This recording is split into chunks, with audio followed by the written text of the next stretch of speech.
कहा था मैं पार्ट 2 लेकर आ गया हूँ। अब इस वीडियो में आपको राम मंदिर से जुड़ी कुछ ऐसी जानकारी मिलने वाली है जो शायद ही आपने कभी सुनी हो।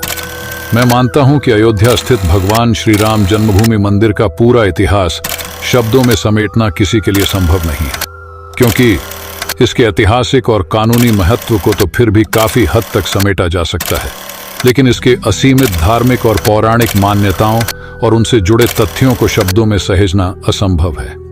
फिर भी यहाँ पर हमने इस पवित्र मंदिर के बारे में उसके हर पहलुओं को कुछ गिनती के शब्दों में समेटने की कोशिश की है, जिसकी शुरुआत धार्मिक ग्रंथों और पौराणिक मान्यताओं से की जा रही है। भगवान राम के पुत्र कुश ने बनवाया था पहला राम मंदिर। पौराणिक कथाओं और धर्म ग्रंथों के आधार पर तय हुई परंपरागत धारणाओं के अनुसार अयोध्या के पवित्र श्री राम जन्मभूमि मंदिर के इतिहास का विवरण कुछ इस प्रकार है। जब भगवान श्री राम प्रजा सहित बैकुंठ धाम चले गए तो पूरी अयोध्या नगरी, मंदिर, राजमहल, घर द्वार सरयू में समाहित हो गई। मात्र अयोध्या का भूभाग ही बच गया और वर्षों तक यह भूमि यूं ही पड़ी रही। बाद में कौशांबी के महाराज कुश ने अयोध्या को फिर से बसाया। इसका वर्णन कालिदास के ग्रंथ रघुवंश में मिलने की बात कही जाती है। लोमश रामायण के अनुसार उन्होंने ही सर्वप्रथम पत्थरों के खंभों वाले मंदिर का अपने परम पिता की पूज्य जन्मभूमि पर निर्माण करवाया। वहीं जैन परंपराओं के मुताबिक अयोध्या को आर्षभदेव ने फिर से बसाया था। विक्रमादित्य ने बनवाया था। भव्य राम मंदिर भविष्य पुराण के अनुसार उज्जैन के महाराज विक्रमादित्य ने ईसा पूर्व में एक बार फिर से दूसरी बार उजड़ चुकी अयोध्या का निर्माण करवाया। धार्मिक ग्रंथों के अनुसार उन्होंने अयोध्या में सरयू नदी के लक्ष्मण घाट को आधार बनाकर 360 मंदिरों का निर्माण करवाया था।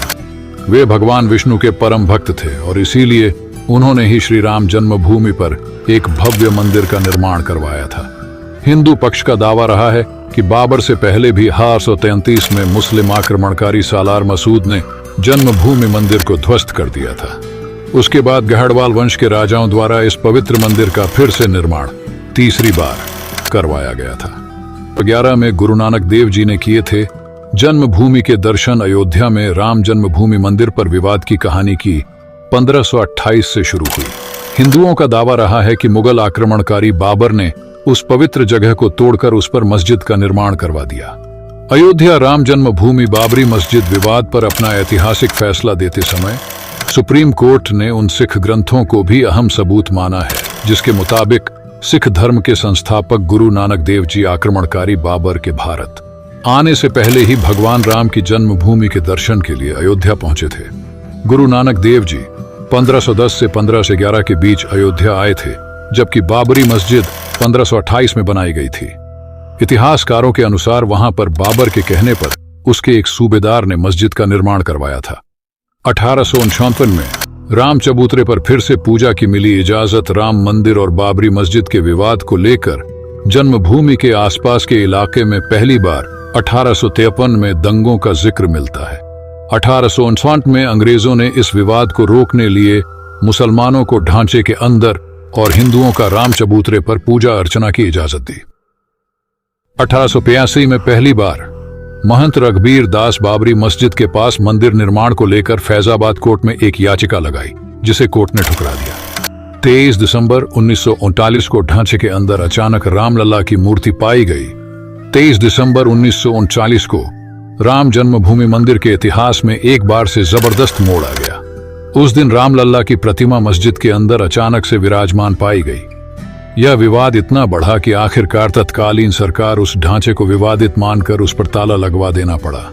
ढांचे के अंदर नमाज रुक गई, लेकिन बाहर राम चबूतरे और परिसर के बाकी हिस्सों में पूजा अर्चना निरंतर चलती रही। 1986 में विवादित ढांचे का ताला खुला, फिर से अंदर पूजा शुरू हुई। 1950 से तात्कालिक विवादित परिसर को लेकर कानूनी जंग शुरू हुई।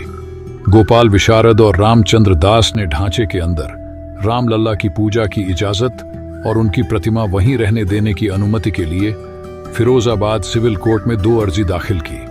1959 में निर्मोही अखाड़ा ने भी तीसरी अर्जी लगा दी।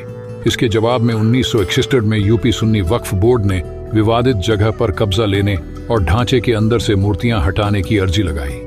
25 साल बाद 1986 में यूसी पांडे की याचिका पर फैजाबाद के जिला जज के पांडे ने 1 फरवरी 1986 के ऐतिहासिक फैसले में विवादित ढांचे से ताला हटाने का आदेश दिया और हिंदुओं को पूजा करने की अनुमति भी दे दी।